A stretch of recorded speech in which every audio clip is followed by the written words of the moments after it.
The President and party are now on their way to the Puerto Princesa Seaport expansion project. The President has now arrived at the Philippine Ports Authority Puerto Princesa Seaport expansion project.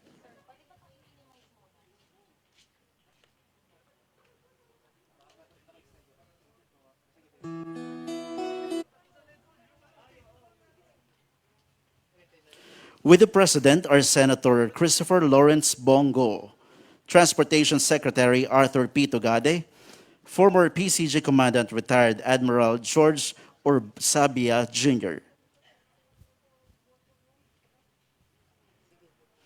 The President and party are received by PPA General Manager J. Daniel Santiago for inspection of the Puerto Princesa Seaport expansion project.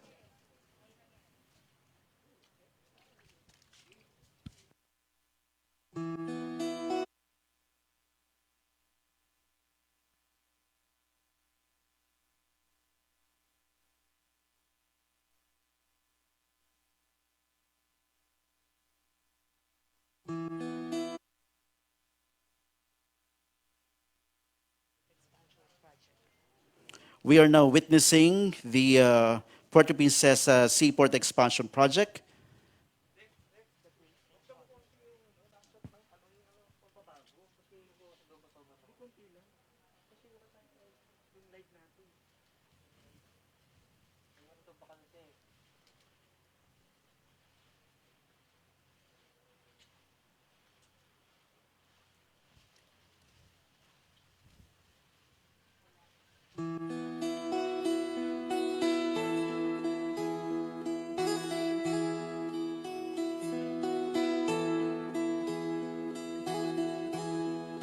Ikaw ang pangulo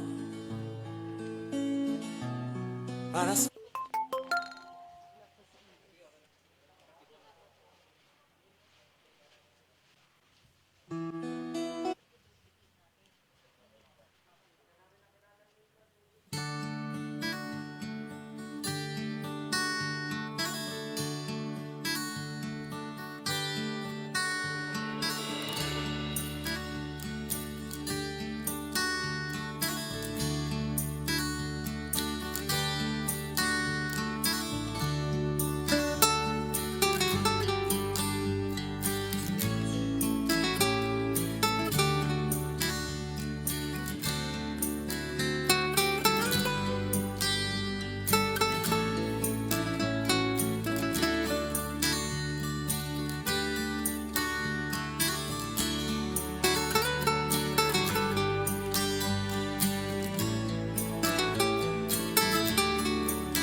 Ladies and gentlemen, the President of the Philippines, President Rodrigo Roa Duterte.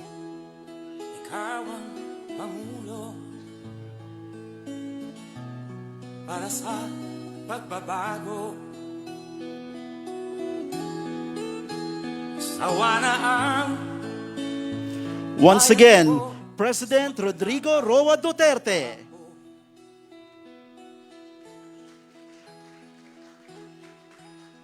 madilim na kahapon.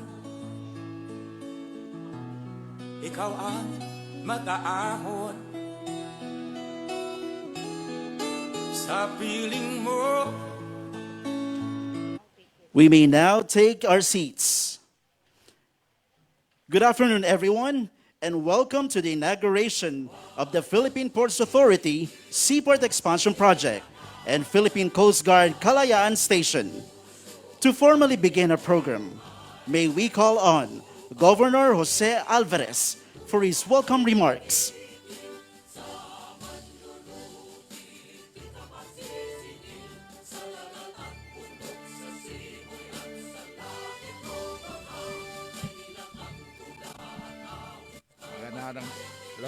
Magandang hapon po sa ating lahat, sa ating minamahal na Pangulo, President Rodrigo Roa Duterte, kanyang mga kasama, Secretary Tugade, Secretary Medialdia, General Manager J. Santiago, and Admiral DCA Porendunga, and then ating kongresista, Senador Bongo, and Mayor Byron.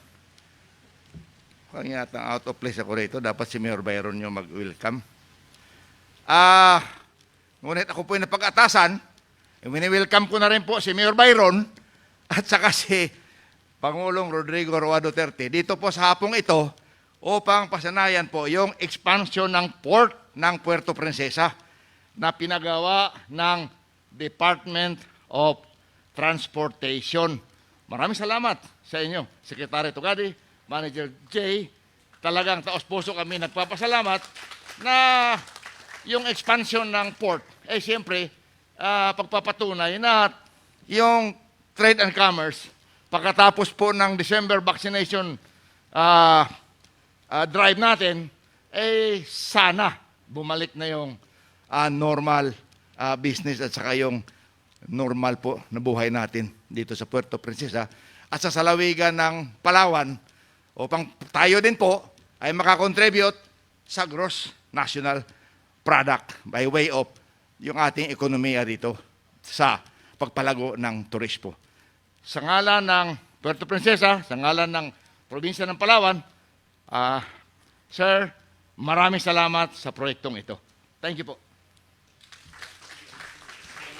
Thank you, Governor Alvarez.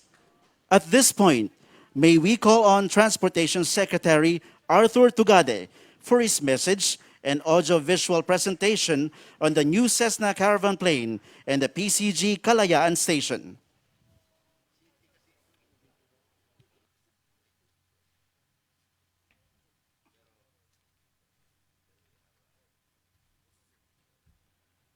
The President of the Republic of the Philippines, Mayor Rodrigo Roa Duterte, Sir, magandang hapon ho sa inyo. Sa ating mga kapwa Pilipino, my fellow servants in government, to all of you, isang mapayapa at isang maulan na hapon. Bagamat maulan, sasabihin ko sa inyo, happiness is in the air. Happiness is in the air, not only because November na, ang susunod December, Pasko na. But happiness is in the air because we are all gathered here to witness several projects that are happening and to be informed of projects that have happened in the island, in the province of Palawan. Talagang happiness pagkat, alam nyo ba, halimbawa, na in addition dito sa puwerteng atong ginagawa, inaugurate ngayon, yung expansion of the Puerto Princesa Port. Alam nyo ho ba na nakagawa na ang kagawaran ng transportasyon kasama ang PPA under the leadership of Mayor Duterte. Alam niyo ho ba ang nagawa na natin na puerto at port projects dito, Governor, at alam niyo yan? 14 port projects and 14 port developments. Nandiyan ho yung sinasabi nating mga puerto dito sa Puerto Princesa, Batarasa, Borac, San Fernando, Coronel, Culion. Kasama ho dyan. At alam niyo, Governor, nung ating pinasinayan, yung 3 puerto, etong 3 puertong ito ay nagbigay hindi lang ho yung tinatawag na cruise ports para sa mga cruises, but ito ho yung isang pamaraan na kung saan nagkaroon ng connectivity ang Palawan. Not only with Mindoro, not only with Visayas and Mindanao, but more importantly, with the BIM-Iaga. Nagkaroon ng koneksyon sa lokal, nagkaroon din ho ng koneksyon sa international. Never before has this reality been born and begotten in the Republic of the Philippines. Dito ho, ito yan. Kung sasabihin ko rin ho sa inyo, alam niyo po ba, Mr. President, na kung sa paliparan at airport, 5 airport ho yung aming natapos na rehabilitate na umpisan at na kumpleto dito sa Palawan. Kasama na ho dito yung Puerto Princesa, yung ginagawa natin at napasinayan nyo kanina. Kasama yung Busuanga, Cuyo at San Vicente. Yung San Vicente, ito'y napakahalaga sa lugar na ito pagkat ito yung pinakamahaba na tinatawag na white sand beach in the world. Meron na hong airport yan, Mr. President, during your term, Mr. President. Happiness is in the air.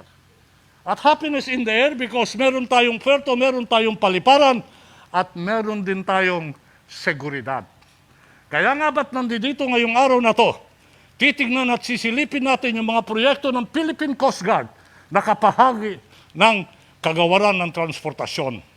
Makikita ninyo yung ginawa ng Coast Guard sa Kalayaan Island. Makikita ninyo ho yung facility na inacquire ng Philippine Coast Guard upang sa ganon magamit itong pasilidad na ito in the safety and security of our seas. Nagpatayo rin ho kami at natapos ang 5 lighthouses. Mr. Governor, you are familiar with this. At paalala ko lang ho, yung 5 lighthouses na ito ay nasa Patag, sa Panata, sa Likas, Pag-asa at Parola. Dati ho, kung ano-anong kalukuhan ang ginagawa sa lighthouses. Ngayon ho, meron hong direksyon ng Philippine Coast Guard na kung saan ang tinatawag na lighthouse ay isang instrumento for monitoring safety at sea and at the same time to add a touristic facility. Ito ho, kaya sinasabi ko, maski na humaulan, happiness is in the air. Happy tayo pagkat we have development. Happy tayo pagkat pinangako ng ating Pangulo yan, connectivity and mobility and convenience. Ngayon, nabibigyan buhay yung pangako na yan. Para mabuo ho yung ating happiness, Mr. President, if I may, tignan at pasinayan natin yung sesta na nakuha ng Philippine Coast Guard at tignan at pasinayan natin yung ginawa sa Kalayaan Island. Indeed, happiness is in the air. Salamat po. Thank you very much, Secretary Tugade. And at this point in time, please direct your attention to our screen as we watch this AVP. The Philippine Coast Guard has embarked on the acquisition of a new lightweight multi-purpose fixed-wing aircraft as part of its capacity building and modernization efforts. With this newly acquired aircraft, it will definitely boost the Philippine Coast Guard's capability through the Coast Guard Aviation Force in the performance of our mandates.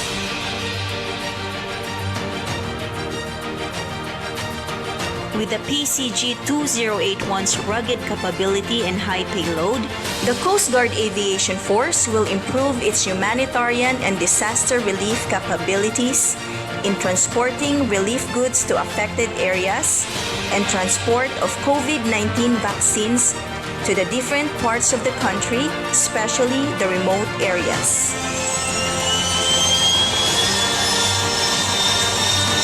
The PCG 2081 will augment the existing fleet of Philippine Coast Guard aircraft in delivering the PCG's mandated functions: maritime safety, maritime security, maritime law enforcement, marine environmental protection, and maritime search and rescue.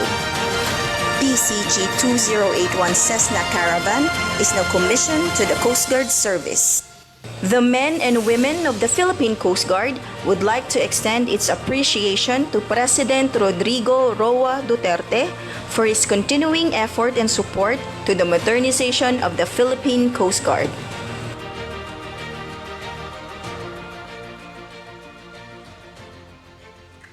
The maritime security operations of the PCG are geared towards its expanded presence in the West Philippine Sea and the Kalayaan Island Group. On April 6, 2021, the PCG activated the Task Force Pagsasanay, and together with the Bureau of Fisheries and Aquatic Resources or BFAR, it continues to intensify its maritime security and maritime safety efforts anchored in rules-based and peaceful approaches. Coast Guard vessels have peacefully dispersed numerous suspicious foreign vessels in the Sabina Shoal and Marie Louise Bank. In support of these efforts, the PCG had its first 81 all-female graduates of radio operators called Angels of the Sea, who are now part of the PCG's deployed personnel patrolling the West Philippine Sea. Through the generous support of the Coast Guard Auxiliary, the PCG has blessed hundreds of Filipino fishermen through Bayanihan sa Karagatan, a humanitarian initiative that intends to ease the burden of fellow kababayans amid the global pandemic.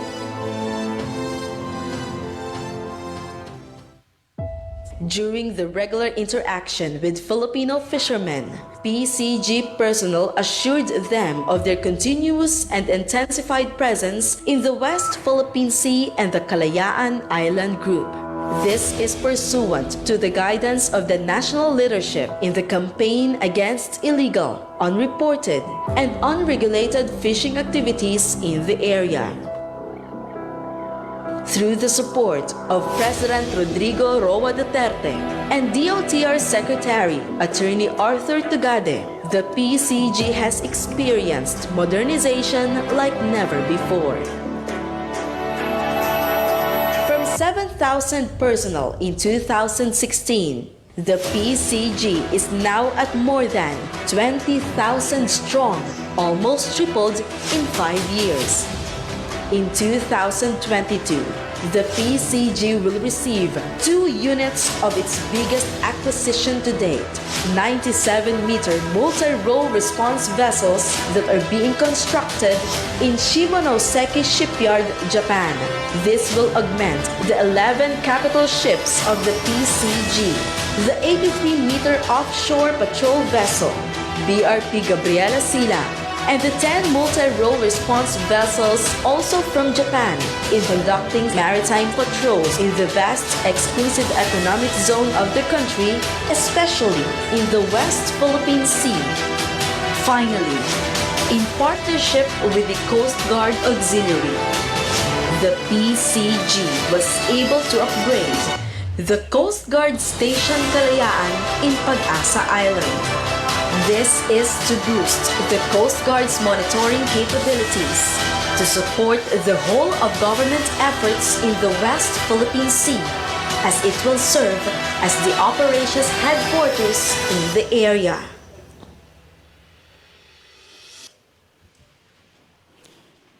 At this juncture, may we request the President to officially commission the Cessna Caravan Plane as PCG 2081 in the service of the Philippine Coast Guard.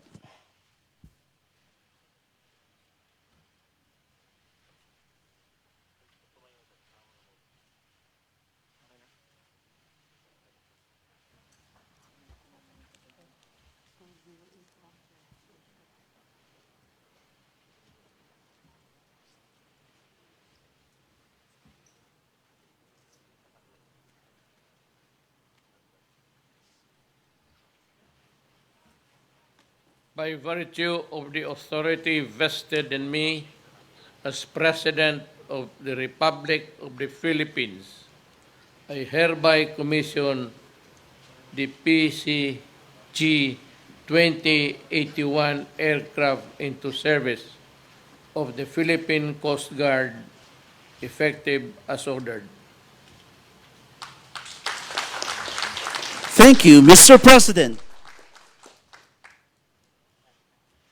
And now, may we invite the President, together with Executive Secretary Salvador Medialdea, Transportation Secretary Arthur Tugade, Senator Christopher Lawrence Bongo, PCG Vice Admiral Oscar Endono Jr., and Palawan Provincial Governor Jose Chavez Alvarez in the unveiling of the marker of the PCG Kalayaan Station.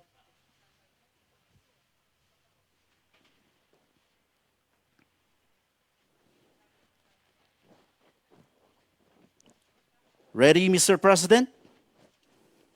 On the count of three. 1, 2, 3. The marker in Kalayaan reads as follows. Inaugurated by President Rodrigo Duterte, Republic of the Philippines, Pag-asa Island, Municipality of Kalayaan, Palawan, November 4, 2021. Completed under President Rodrigo Duterte's PCG modernization program with the assistance of the Department of Transportation and the Philippine Coast Guard Auxiliary. This newly constructed facility is a fitting symbol of the Duterte administration's strong, sustained commitment to enhance the maritime safety, security, stability, and domain awareness in the West Philippine Sea. Now, may we request everyone on stage to face the camera for a quick photo opportunity.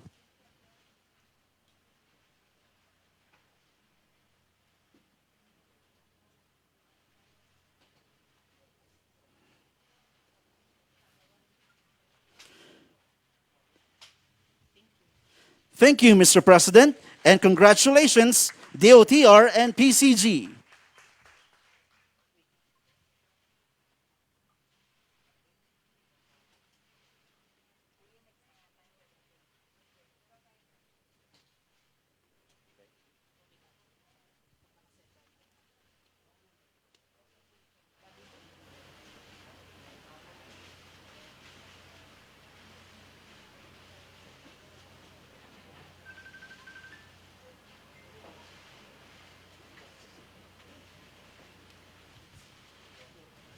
Moving on, may we call on PPA General Manager J. Daniel Santiago for a project briefing with AVP on the Puerto Princesa Seaport Expansion Project.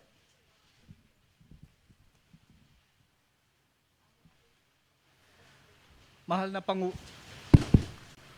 Pangulo, Mayor Rodrigo Duterte, karangalan ko pong ihandog sa inyo ang bagong gawang port project dito sa lalawigan ng Palawan na ipinatupad ng Philippine Ports Authority sa ilalim ng paggiya ng kagawaran ng transportasyon bilang pagtalima sa inyong kautusan na bigyan ng komportable at matiwasay na pamumuhay ang mga mamamayang Pilipino.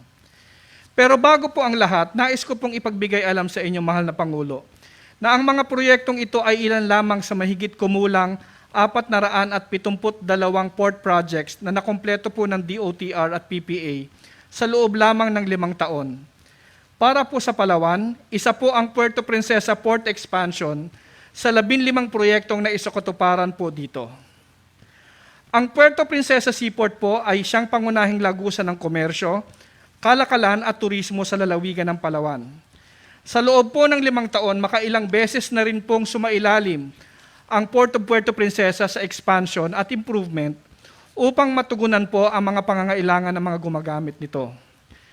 Taon-taon po, mahal na Pangulo, nasa halos 1,500 na mga international at local vessels ang dumadaong po dito sa Port of Puerto Princesa at nasa 1.7 million metriko tonelada po na kargamento ang siniserbisyuhan nito, samantalang nasa 200,000 pasahero po ang dumadaan sa pantalan, kasama po ang humigit kumulang sa 6,000 cruise tourism passengers.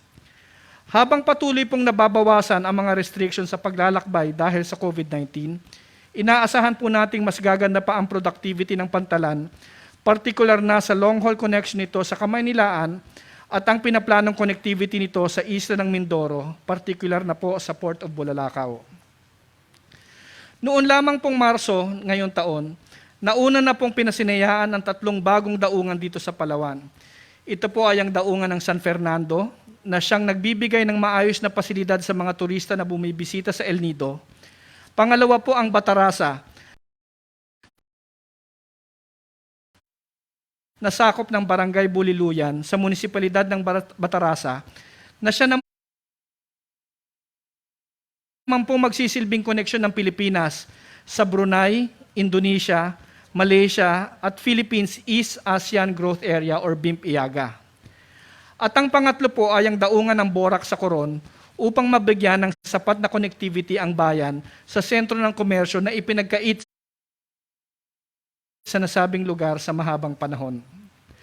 Natapos na rin po natin ang unang expansion project sa daungan ng Coron para punan naman ang pangangailangan ng mga port users sa Northern Palawan. Sa ngayon po, tinatapos na rin po ang bagong Port Operations Building at backup area ng daungan sa Coron na inaasahang makukumpleto bago matapos ang taong kasalukuyan. May cargo transit shed na rin po sa daungan ng Kulyon na siya namang inaasahang magbabawas ng cargo spillage sa mga produkto mula sa Kulyon na kilala sa agricultural products at naglalakihang pearl farms. Ang mga proyekto pong ito, mahal na Pangulo, na bahagi ng inyong Build program ay naisakatuparan po dahil sa inspirasyon na dulot ng inyong liderato at sa patuloy na paggiya ng DOTr sa pangunguna ni Secretary Art Tugade. Kaya naman po, mahal na Pangulo, ang DOTr at PPA, we are one with Palawan. Muli, ito po ang aming ambag sa Duterte Legacy. Maraming salamat po.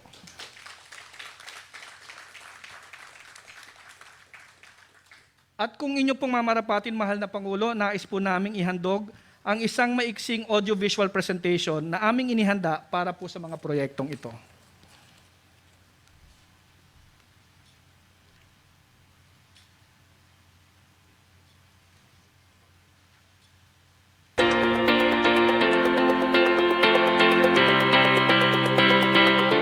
Palawan, kilala sa mga nagagandahang lugar na umaakma sa lahat ng hinahanap di lamang ng mga Pilipino, maging ng mga banyagang lahi.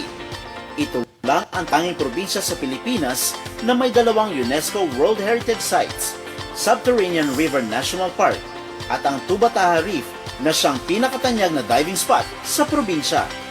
Iba't iba rin ang mga produkto na inaangkat mula sa Palawan, kagaya ng handicrafts, pearls at pearl jewelry at samot-saring food delicacies gaya ng kasuy, daing, banana chips at marami pang iba. Dahil sa mga nagagandahang mga lugar at beaches, mga masasarap na pagkain, iba't ibang klase ng produkto at marami pang iba, kaya tinagurian ng Palawan bilang the Philippines' Last Frontier. Ang Palawan ay binubuo ng halos 1,800 isla at sadyang napakalayo na nga ang narating ng probinsya at humiwalay na sa naunang reputasyon ng Palawan noong mga sinaunang panahon.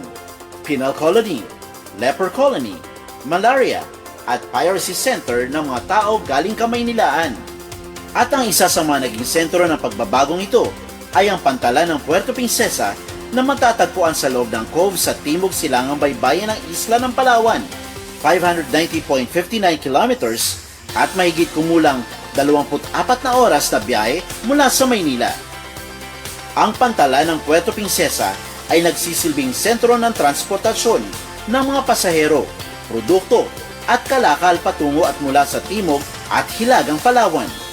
Kaya naman, mula nang maupo ang rehimen ng ating kasalukuyang Pangulo, Rodrigo Roa Duterte, ilang port development projects din ang isinakatuparan sa buong port network ng PMO Palawan, lalong-lalo na sa pantalan ng Puerto Princesa. At ang pinakabago ay ang pagsasakatuparan ng Puerto Princesa Expansion Project na naglalayong magdadala ng seguridad at kaginhawaan sa paggalaw ng mga pasahero, kargamento at serbisyo sa lugar. Ang 355 milyong pisong proyekto na sinumula noong Disyembre 19, taong 2019 at nakompleto noong ika-25 ng buwan ng Hulyo, taong 2021. Ito ay inaasahang magbubunsod sa lalo pang pag-angat ng antas ng kalakalan at komersyo sa lungsod ng Puerto Princesa at sa buong lalawigan ng Palawan. Noon lamang Marso ng taong kasalukuyan, pinasinayaan ng sabay-sabay ang 3 pantalan ng Palawan na kinabibilangan ng pantalan ng Batarasa sa Buliluyan, pantalan ng Borac sa Coron, at ang pantalan ng San Fernando sa El Nido. Natapos na rin ang nauna ng expansion project para sa pantalan ng Coron at kasalukuyan ng ginagawa ang Port Operations Building na inaasahang makukumpleto bago matapos ang taong kasalukuyan at inaasahang mas lalong mapapabuti ang serbisyo na ibinibigay ng pantalan. Ang daungan ng Kuyon ay may sarili na ring cargo transit shed at inaasahang mas maayos na ang pagpoproseso nito ng mga kargamento na dumadaan sa pantalan. Ang mga pantalan ay kaisa sa patuloy na pag-unlad ng probinsya ng Palawan. Kahit sa kasalukuyang pandemya, patuloy ang serbisyo na ibinibigay nito upang matugunan ang mga pangangailangan ng mga mamamayan nito. PPA, we are one with Palawan.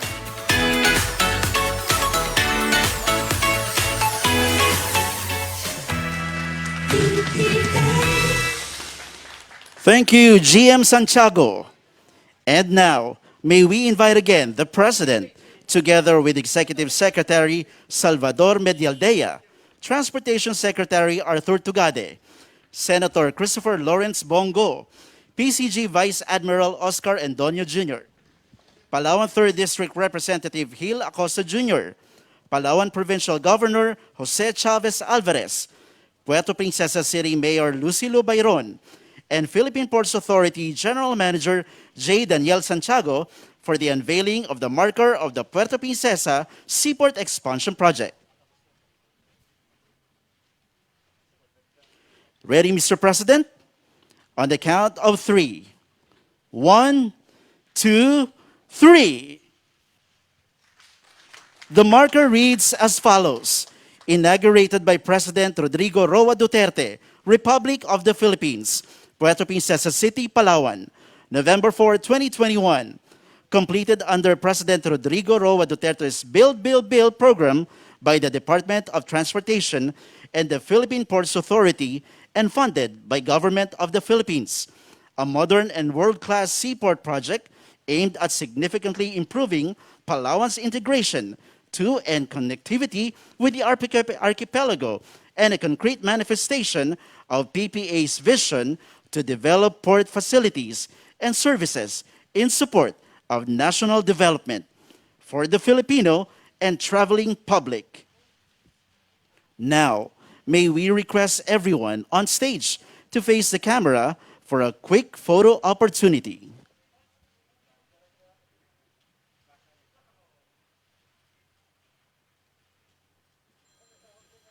Thank you, Mr. President, and congratulations, DOTr and PPA.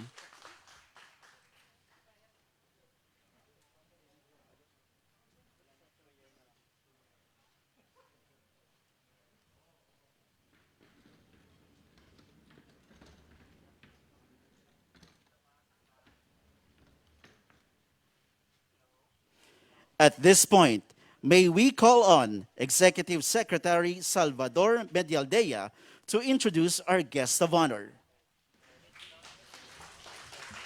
Magandang hapon po sa kanilang lahat.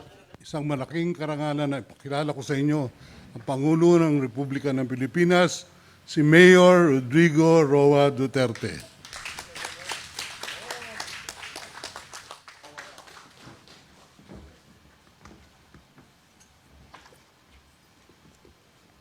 Thank you. Kindly sit down. Salamat po.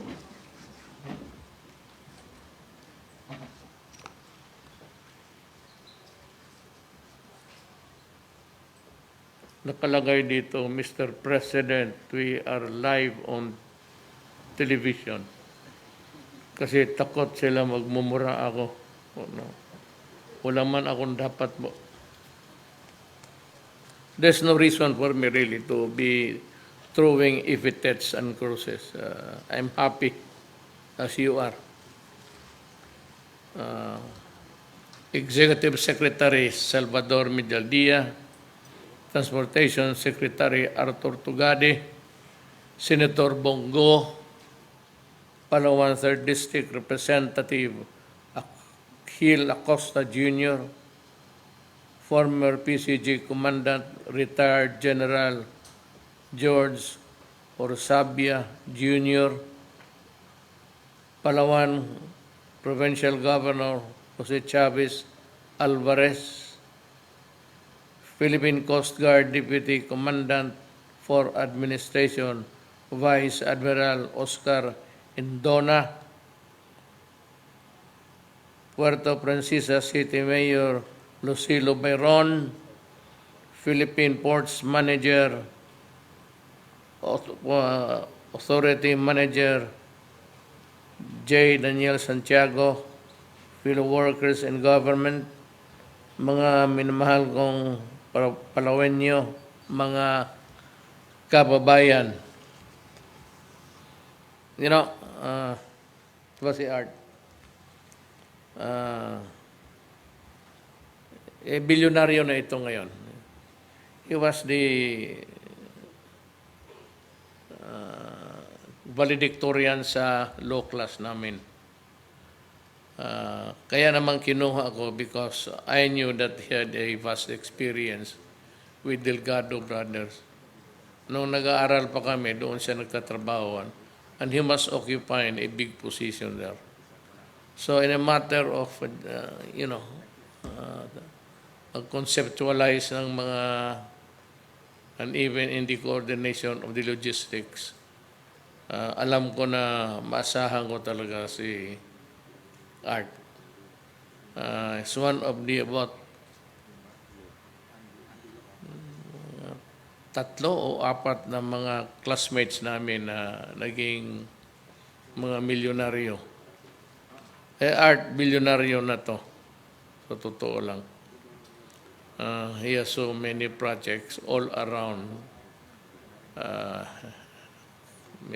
Maybe Clark, pati sa Naya. I am pleased to join you today for the inauguration of the Puerto Princesa Seaport Expansion Project. We welcome this infrastructure development as we continue to overcome and recover from the impact of COVID-19 pandemic on our economy. I commend the Department of Transportation and the Philippine Ports Authority for the completion of this port expansion project. It is indeed a significant milestone under our Build program. I am excited to see the outcome of this new infrastructure, which is envisioned to boost growth in Palawan and its nearby areas. This development is expected to accommodate increased vessel traffic, facilitate efficient handling of cargo, and enhance the port's productivity. Also, this will help boost the main gateway port of the island and reinforce its role in expanding transportation, connectivity, enhancing economic and tourism activities in the province as well as in other parts of the country.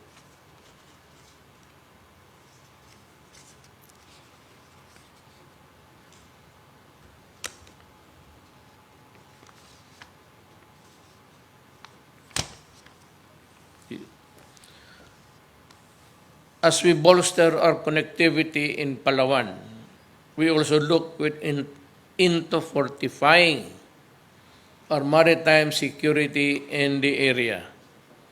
I am glad to know that the Philippine Coast Guard continued to be geared towards expanded presence of the West Philippine Sea and the Kalayaan Group to safeguard Filipino fishermen to venture into the sea of their daily livelihood. May iba na ngang istorya, Art. Yung eroplano mo, you just cannot focus on this part of the Philippine archipelago. And you have to worry also, the Coast Guard has to worry also about the other areas. For example, in Mindanao, doon sa Sulu, Zamboanga is it is used as a flashpoint by design, or you need the helicopters is baka mo dagdagan siguro if you have the money. But what is very urgent for you, yung eroplano mo na yung Cessna, kulang yun, isa. Coast Guard, isa lang ang eroplano. Every time mag-take off kayo, pagtatawanan kayo ng Air Force. Huwag ninyong ihulog yan, isa lang yan. Putang ina, pag wala na. You need about 4 actually. 1 dito, meron naman. Then you have to have in the Visayas for any purpose at all. Be it evacuation, rescue, anything. It's always government. Kaya ito the mga reklamo noon na dinoble ko yung sweldo ng mga uniform services. Dinoble ko kasi alam ko na talagang kulang. At it cannot, be in a parity of at least a dignified na stature mo sa society. So yun ang inuna ko yung sweldo ninyo. Lahat. At bagay yung drug remains to be a corrosive and corrupting factor in every strata of government. I'm not just saying about the police. Lahat. So, titingin ko kung ano ang mangyari kung wala na ako. And magluwang ka. Kasi ginaganong ko ngayon Oras luwangan mo yan, babalik ang druga. Sigurado yan. Butit na lang kung ang papalit would have the same dimension as aking kasi is there must be law and order before anything else. Without law and order, wala. Kanya-kanya tayo. Kagaya noon, mga ilang mayors na involved. Magsabi lang itong human rights na patay-patay. Ang listahan nila pinapakita, yung listahan sa namatay ang hindi yung sa likod, ilang pamilya na sira. Ilang buhay ng ating mga anak talagang wasak.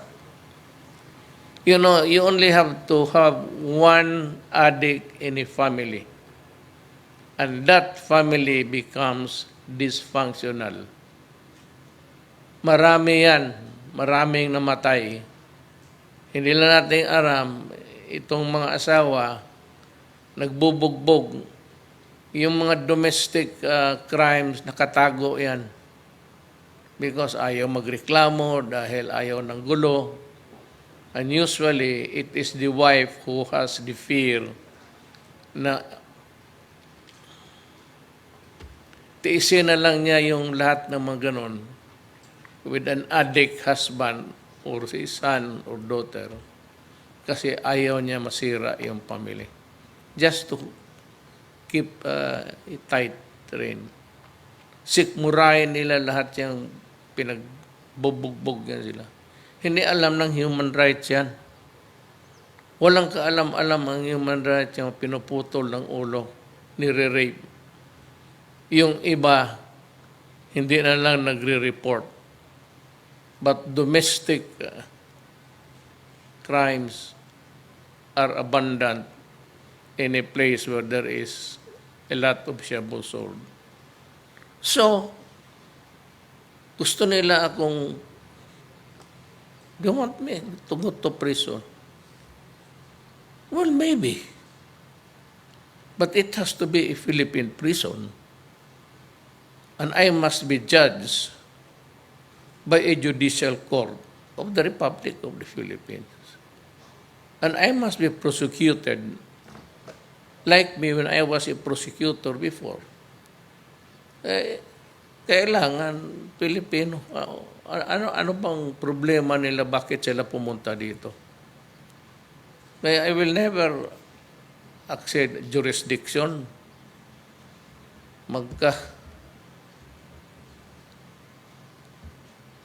Mag-ayos na ang impyerno, hindi ang papayag dyan sa kalukuhan nila. Wala man tayong problema na meron tayong mga kasalanan. Admitted man yan. Either intentionally or unintentionally. Pero yung sa droga, hindi yan talaga sabihin mo sinadya.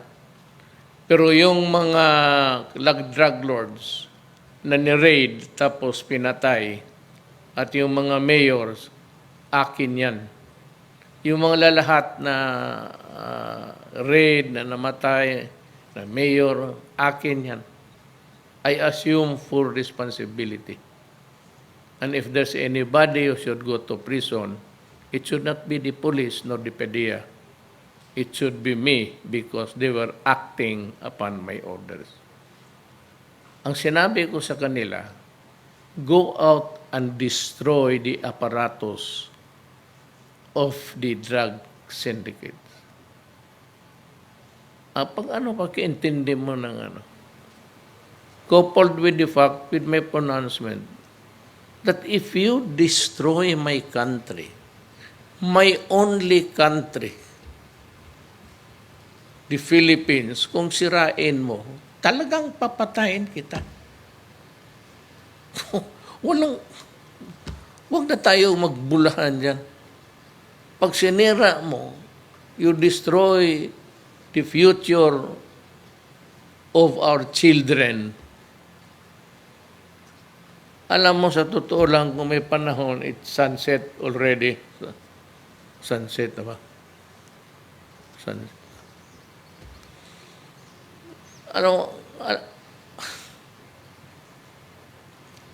Maraming sa Pilipinas, millions of Filipinas, go to other countries. And these countries, pinsan yung napili nila, are countries na walang alam sa human dignity. They go there, the Filipinas, they are raped repeatedly. Kaya makita mo, tumatakbo na lang papuntang bintana tapos mamatay. So you can just imagine not even the distress, but the insanity going inside their system. And yet, yung mga iba, Titiisin nila yan. They will endure para lang magkapadala ng pera. Sige, padala. Hoping na yung pera na yun na pinadala nila at pinagpawisan nila at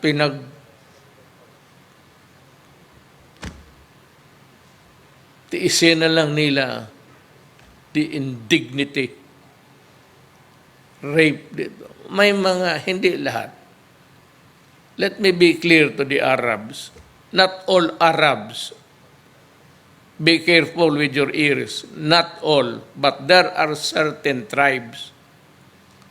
Ano talaga na when you work for a family there and you are paid or you are a slave bought from the slave markets of Africa, rape is an everyday affair.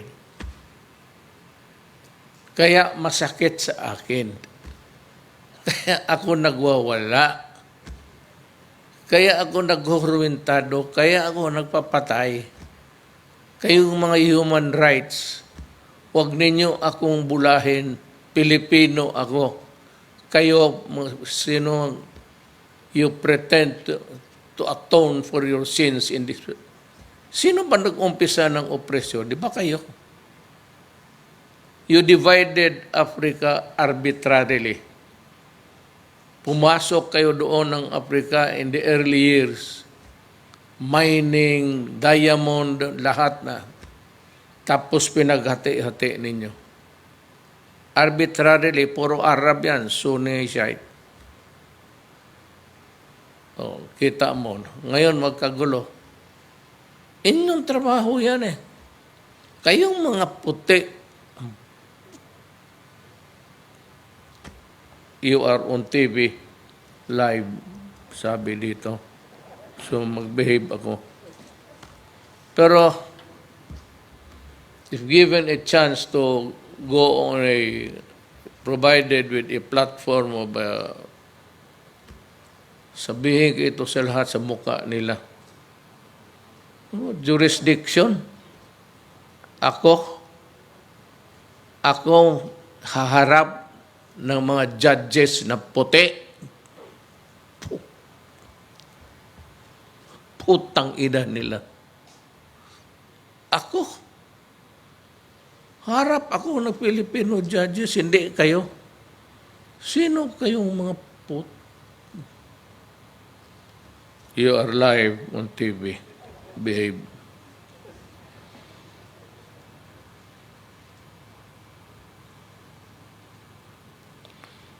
Ewan ko kung nabasa ko na ito. Pareho kami ni Tugade, medyo may tanda na rin. Kita mo kanina, may listahan kung ano yung nagawa niya. Kasi hindi naman niya ma-memorize. Valedictorian nga. Noon, class 72 kami. Kasi noon yun. As we bolster our connectivity in Palawan, we also look into fortifying our maritime security area. But I would like to stress again that I'm reading this maritime security because I said I'm ordering Secretary Tugade to buy 3 eroplano pa. So, 4. Okay na yan. 4 para may pang-crash kayo ng 2. May maiwan pa. As President, I assure that we will uphold our territorial integrity no matter what the circumstances is. The aircraft is also equipped to undertake efforts and missions to transfer and deliver vaccines and test kits without affecting their lifespan or efficacy. Furthermore, we can now engage in a vast array of missions such as search and rescue, maritime patrol and surveillance, utility roles and other PCG mandated duties to help our people during these challenging times. Let me go back to itong salary. Alam mo bakit? Dito sa Pilipinas, hindi natin tinitignan. Ako yung mayor na 23 years, congressman ako. Then, naging vice mayor ako ng anak ko. Then, sa presidency. Hindi ako nakatikim ng talo. Pero, tinaasan ko talaga itong sweldo kasi alam ko. Sinasabi ko yung experience ko because alam ko with the tip of my finger, alam ko ang problema. Sabihin mo sa akin, alam ko na ang gawin ko. So itong pulis, itong Coast Guard, ano-anong pulis, law and order, magkipagbarilan dyan sa kriminal, magpagbarilan dyan sa mga droga. Pag may landslide, pag may baha, Coast Guard, rescue. Pag may problema doon dito sa puntahan mo, Coast Guard, ano bang nangyari doon? Sila lahat yan. Army. Pag may landslide, kanila yan. Aside from fighting, aside from losing life, they have to render service. Kaya, ganon ang paradigm ko noong mayor ako, tapos noong na-presidente ako. Ganon ang. Kaya huwag kayong magtataka kung bakit inuna ko yun. Yung mga uniform services. I'm not glorifying them. Hindi na kailangan. Trabaho nila yan. In the same trabaho ko, itong mga praises ngayon natanggap ko, that's just fine. That's the people's money. Tindig lang tayo dito, we get the, what? Adulation. Ako, kasi no need really to be thankful to me. I am not the person appropriately for that. It's the people who spent for the project, with their money, yung mga construction workers toil day and night. Yun sila, kanilang pera na kasi Pilipino sila pa ang nagtatrabaho. Well, tayo dito, because we have to announce to the world, sabi ko nga, I'm going around because I want the people to know saan yung pera nila at anong pinanggastos. Ito ngayon, yung ginawa ng lahat ng presidente, ginawa ko lang sa isang EDSA. We were riled kung ano-ano lang pinagsasabi. Someday I'll talk about it. Kung sinabi to solve EDSA, you need about so many billions, maghingi ka ng emergency powers. Anong sinabi? Wala yan. Pakuratin lang yan, billion. Sabi ko ganon. Hindi, wag na lang. Maghanap ako ng iba. Kaya ngayon makita nyo, look, everywhere. Maghanap ka dito sa lahat. You know, when I became president, andyan sila, si Mijaldea, pati si Tugade. Sabi ko, ang pera, hatiin nyo sa lahat ng Pilipinas. One time lang ako dito, 6 years.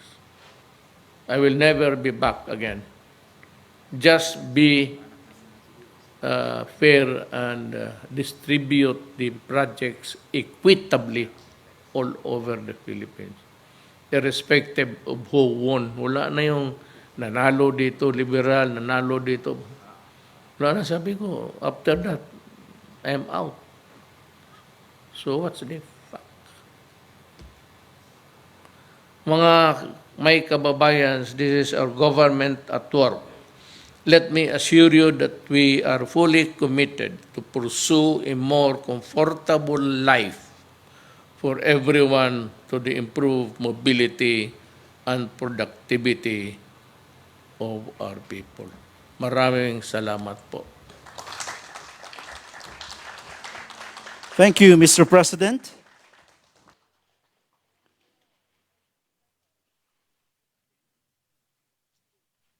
May we respectfully request our distinguished stage party to kindly move forward for a photo opportunity with the President.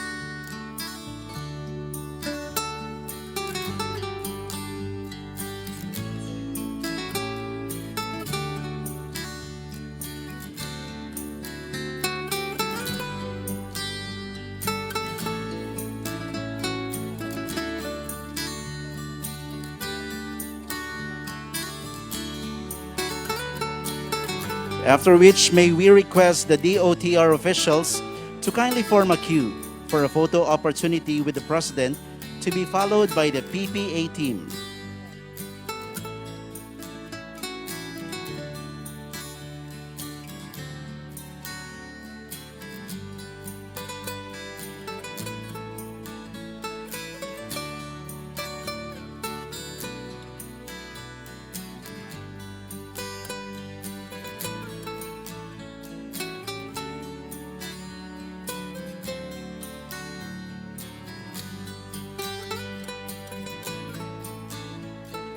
PPA officials, please stand by for your turn.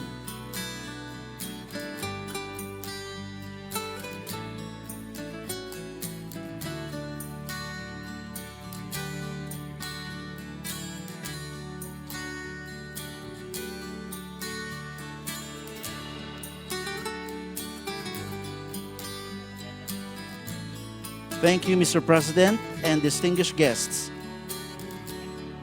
Next would be the PPA team.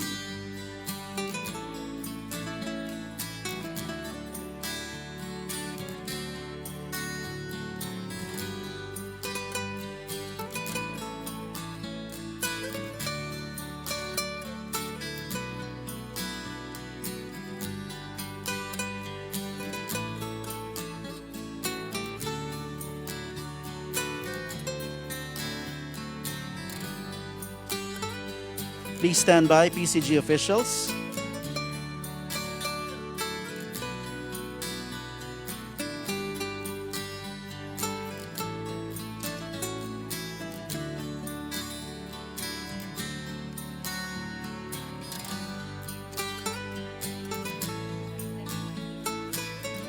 Thank you, Mr. President and PPA team. We'd like to call on now the PCG officials.